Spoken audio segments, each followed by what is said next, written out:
તો જે રીતે જનરલ ઇન્સ્યોરન્સ કંપનીઓ માટે જે કોમ્પોઝિટ લાઇસન્સીસની વાત છે કે પછી નવા ઇન્સ્યોરર્સ પ્લેયર જે આવવાની વાત છે, આ બધા મુદ્દે જે છે તે ખાસ અમે ચર્ચા કરી. અને જે રીતે તેઓ કહી રહ્યા છે કે હવે કેપિટલ ઓછી હોય કે પછી જે પ્રેફરન્સીસની વાત છે રીઇન્સ્યોરન્સ કરતી વખતે એને હટાવવાની વાત હોય, તો આ બધા માટેનું એક્શન જે છે તે બહુ મેજર રહી શકે છે.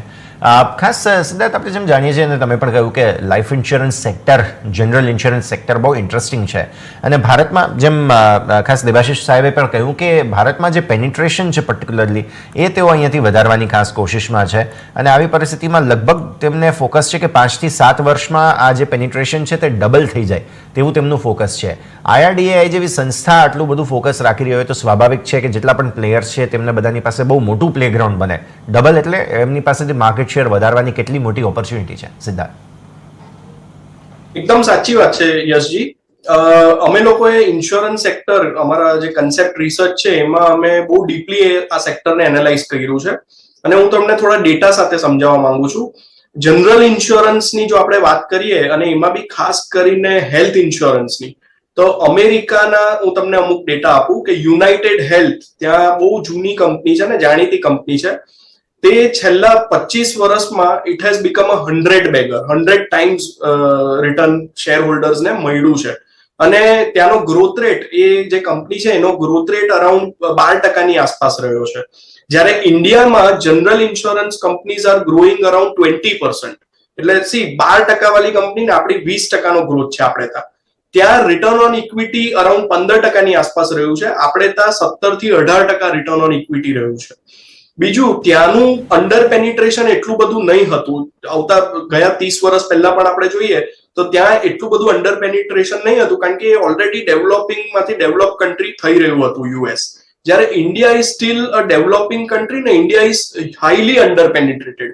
હું તમને એક ડેટા આપું કે આજે હોસ્પિટલમાં 63% આઉટ ઓફ પોકેટ એક્સપેન્સ થાય છે. એટલે કોઈ પણ પેશન્ટ એડમિટ થાય તો 63% લોકોએ પોતાના આઉટ ઓફ પોકેટ પૈસા આપવા પડે છે. એ લોકો પાસે ઇન્સ્યોરન્સ હોતું નથી.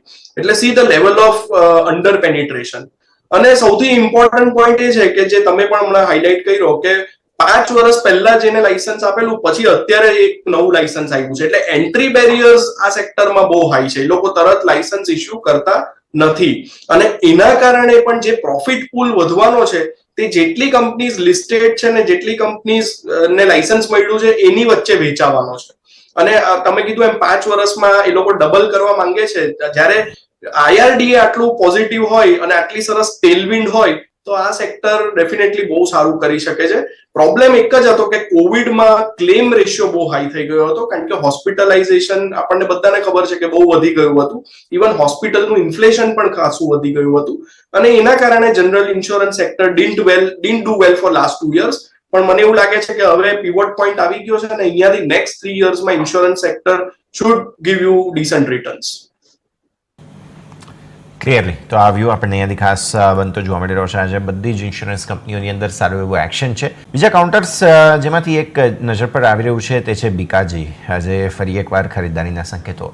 રિસેન્ટલી લિસ્ટેડ છે. સિદ્ધાર્થ પણ બીકાજીનું નમકીન પસંદ પડી રહ્યું છે રોકાણ કરવાને. રાઈટ, આનો IPO આવેલો હતો અને IPO ના જ્યારે મેં મેનેજમેન્ટને સાંભળ્યું હતું ત્યારે મને પ્રોમિસિંગ મેનેજમેન્ટ લાગેલું હતું. અને એ લોકોનો વારસાગત આ ધંધો ચાલી રહ્યો છે. રિટર્ન ઓન ઇક્વિટી બી ઘણું સરસ છે, ગ્રોથ રેટ્સ પણ સારા છે અને ફ્યુચર આઉટલુક પણ એ લોકોએ ઘણું એક્સાઇટિંગ આપેલું છે. પ્રોબ્લેમ એક જ છે કે વેલ્યુએશન્સ થોડા વધારે પડતા હાઈ દેખાઈ રહ્યા છે. અને જે આપણે પાસ્ટમાં ઘણા બધા IPOમાં જે એક્સપિરિયન્સ કર્યો કે માર્કેટ એકવાર સારું લિસ્ટિંગ તો કરાવી દે છે પણ પછી આ ન્યૂ એજ બિઝનેસીસમાં આપણે જોયું કે હાઈ થી પછી 50-60% નું કરેક્શન આવે છે, કારણ કે મેઇન રીઝન કે વેલ્યુએશન્સ જસ્ટિફાયેબલ નહીં હતા. તો આ સેક્ટર, આ કંપનીમાં પણ મારો આ જ વ્યૂ છે કે વેલ્યુએશન ને છોડી દઈએ તો આ કંપની ઘણી સારી છે, પણ બીકોઝ ઓફ હાઈ વેલ્યુએશન અત્યારે મારા હિસાબે આ કંપનીને અવોઇડ કરવી જોઈએ. ક્લિયરલી તો આ વ્યૂ આપણને અહીંયાથી ખાસ અત્યારે તો વેલ્યુએશનના હિસાબથી અવોઇડ કરવું જોઈએ એક વ્યૂ બની રહ્યો છે. આજે પણ ઓલમોસ્ટ આવા સર્કિટ પર લોક થયેલું છે કાઉન્ટર. તે જુઓ તો ખાસી એવી મોમેન્ટમ અહીંયા આવી ગઈ છે અને હજુ પણ આ મોમેન્ટમ યથાવત છે. આજે જે પ્રોફિટ બુકિંગ થઈ રહ્યું છે એમાંથી એક હેવેલ્સ પણ છે કે જેમાં આજના દિવસે ઘટાડા સાથેના કારોબાર છે. એટલે આપણે સિદ્ધાર્થ સમજવાની કોશિશ કરીએ કે ખાસ છે કન્ઝ્યુમર પ્રોડક્ટ સાથે જોડાયેલી કંપનીઓ છે, હેવેલ્સ છે, આવી બીજી બધી કંપનીઓ છે, તેની અંદર સમય પર પ્રોફિટ બુકિંગ આવતું રહેતું હોય છે. આ સ્થિતિની અંદર લોંગ ટર્મ આઉટલુક સાથે જે પ્રકારની ડિમાન્ડ, જે પ્રકારના માસ માર્કેટમાં ભારત હજુ પણ આગળ વધી રહ્યું છે, તેને જોતા પોર્ટફોલિયો કન્ટેન્ડર તરીકે હેવેલ્સ કેવું રહે? પહેલા તો આપણે એક થોડો મેક્રો વ્યૂ લઈએ કે હમણાં આ વખતે જે આપણી રિકવરી આવી છે તે કે શેપ રિકવરી કહી છે બધા. અને એ કેમ કહી છે? કારણ કે માસ સેગમેન્ટમાં રિકવરી એટલી સારી નથી, બલકે ત્યાં તો થોડો કોઈ કંપનીઓમાં ડીગ્રોથ પણ આવ્યો છે. પણ વેન ઇટ કમ્સ ટુ પ્રીમિયમાઇઝેશન અને જે હાઈ વેલ્યુ પ્રોડક્ટ્સ છે, એ સેક્ટર કે એ કંપનીઓએ બહુ સારો ગ્રોથ બતાવ્યો છે. એટલે એનો આપણે જો બીજી રીતે મિનિંગ કાઢીએ તો જે હાયર મિડલ ક્લાસ લોકો છે એ લોકોને ઇન્ફ્લેશન નડ્યું નથી અને દે આર ડુઈંગ ફિનોમિનલી વેલ. આપણે આઈટી સેક્ટરમાં બી જોયું કે લોકોની સેલરીઝ વેર ગોઈંગ થ્રુ ધ રૂફ અને એ લોકોનું કન્ઝમ્પશન એ લોકો બહુ સારી રીતે કન્ઝ્યુમ કરી રહ્યા છે. એટલે એક્ઝામ્પલ આપું તો મેટ્રો શૂઝ છે, ટાઇટન છે, પેજ ઇન્ડસ્ટ્રીઝ છે, ઇથોસ જે આઈપીઓ હમણાં વચ્ચે આવેલો હતો, લક્ઝરી વોચીસની કંપની છે. તો આ બધા કંપનીઓએ બહુ સારા રિઝલ્ટ આપ્યા. હવે એની સામે જે માસ સેગમેન્ટ છે કે જે લોકો મિડલ ક્લાસ કાં તો લોઅર મિડલ ક્લાસને કેટર કરે છે, એ લોકોને ઇન્ફ્લેશન ડેફિનેટલી નડ્યું છે અને એ લોકોની ઇન્કમ રાઇઝ પણ એ રીતે નથી થયો. અને એના લીધે એ જે સેગમેન્ટ કેટર થાય છે, ફોર એક્ઝામ્પલ એફએમસીજી સેક્ટર છે, ઇવન કન્ઝ્યુમર ડ્યુરેબલ ટુ સમ એક્સટેન્ટ, એટલે એમાં તમે ક્રોમ્પ્ટન ગ્રીવ્સ કે હેવેલ્સ કે એ બધાને પણ લઈ શકો છો. રૂરલ ડિમાન્ડ તમે લઈ શકો છો. કંપનીઝ લાઈક રિલેક્સો ફૂટવેર કે જે માસ સેગમેન્ટમાં છે. તો આ બધી કંપનીઝના રિઝલ્ટ નથી સારા આવ્યા. અને એટલે long term point of view થી આઈ એમ વેરી બુલિશ કે ઇન્ડિયા જો સારું કરશે તો ultimately rural has to do well અને middle class has to do well. એટલે એ થવાનું જ છે. અત્યારે અપર મિડલ ક્લાસ વધારે સારું કરી રહ્યું છે. ગ્રેજ્યુઅલી એ પરકોલેટ થશે અને જેમ જેમ ઇન્ફ્લેશન નીચે આવશે તેમ તેમ આ સેક્ટર અને આ સેગમેન્ટમાં પણ સારો તેજી દેખાવાના ચાન્સીસ રહેશે. એટલે સેક્યુલર બુલ રન તો રહેવાનો જ છે. અત્યારે ટેમ્પરરી એક સાઇડ મોમેન્ટમમાં હોય એવું દેખાઈ રહ્યું છે. ક્લિયરલી તો અત્યારે થોડું સાઇડ મોમેન્ટમ ટેમ્પરરીલી છે, બાકી ઓવરઓલ તેજી યથાવત રહે તેવી શક્યતા છે. ઓકે, આગળ વધીએ અને બીજા કાઉન્ટર્સ જેમાં મારી નજર ખાસ પડી રહી છે અત્યારે, જેમ ચર્ચા આપણે કરી પણ હતી, બે એક જગ્યાઓ જે છે તે મધરસન વાયરિંગ પણ એક છે. હેવેલ્સ અને સામે આ મધરસન વાયરિંગ તમે જુઓ, અહીંયા અલગ પરિસ્થિતિ તમને ખાસ બનતી જોવા મળી રહી છે. આજના દિવસે સારું બાઇંગ ઇન્ટરેસ્ટ અને ઓવરઓલ જે પ્રકારની તેજી બની છે અને જે પ્રકારે મર્જર અને ત્યારબાદની સ્થિતિ અહીંયા ખાસ બની હતી, સિદ્ધાર્થ, હવે મધરસન વાયરિંગને હવે કઈ રીતે જોવું જોઈએ? જે રીતે ખાસ ડીમર્જરની અને બાકી બધી વાતો હતી, ફાઇનલી સેટલ થયા બાદ 60 આસપાસથી Motherson Sumi wiring. Motherson as a group તમે જોશો તો વેલ્થ ક્રિએશન બહુ સારું કર્યું છે. અક્રોસ દર 5 વર્ષે તમે એ લોકોના વિઝન પણ એ લોકો આપતા હોય છે અને એ લોકો શું અચીવ કરવા માંગે છે એના ફિગર્સ પણ આપે છે અને પછી લગભગ અચીવ પણ કરતા હોય છે. એટલે મધરસનમાં કોઈ લોંગ ટર્મ ઇન્વેસ્ટર હોય તો એને ઘણા પૈસા બનાવ્યા છે. પણ ઓફ લેટ આપણે જોઈએ તો આ સેક્ટર અને આ કંપનીએ થોડું અંડર પરફોર્મ કર્યું છે. મે બી થોડા એક્વિઝિશન્સમાં એ લોકોને થોડા પ્રોબ્લેમ્સ થયા હોય, ઇશ્યુઝ થયા હોય એવું લાગે છે. કારણ કે આ કંપની મોરઓરલેસ આ ગ્રુપ જે છે તે એક્વિઝિશન લેડ ગ્રોથ વાળી ગ્રુપ કહી શકાય.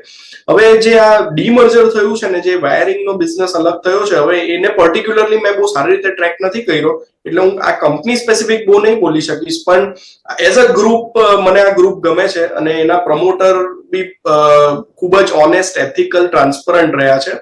એટલે એ પોઈન્ટ ઓફ વ્યૂ થી આ ગ્રુપમાં જો આપણે વિશ્વાસ હોય તો આ કંપનીમાં વધારે ડીપ સ્ટડી કરી શકાય. ક્લિયરલી તો આ વ્યૂ આપણને અહીંયા ખાસ બને છે. ઓટો સ્ટોક્સની આપણે વાત કરી રહ્યા હતા કે અહીંયા સરકાર દ્વારા જે રીતે ખાસ ન્યૂઝ આવ્યા છે કે 15 વર્ષથી જૂના વ્હીકલને તેઓ હવે સ્ક્રેપ કરી દેશે, વેલ્યુ નહીં રહે અને નવા વ્હીકલ્સ ત્યાંથી રિપ્લેસ કરવાના, તે બધા જે અમુક સમાચારો છે તેના કારણે થઈને ક્લિયરલી આજે નિફ્ટી ઓટો ઇન્ડેક્સમાં સારું એક્શન છે.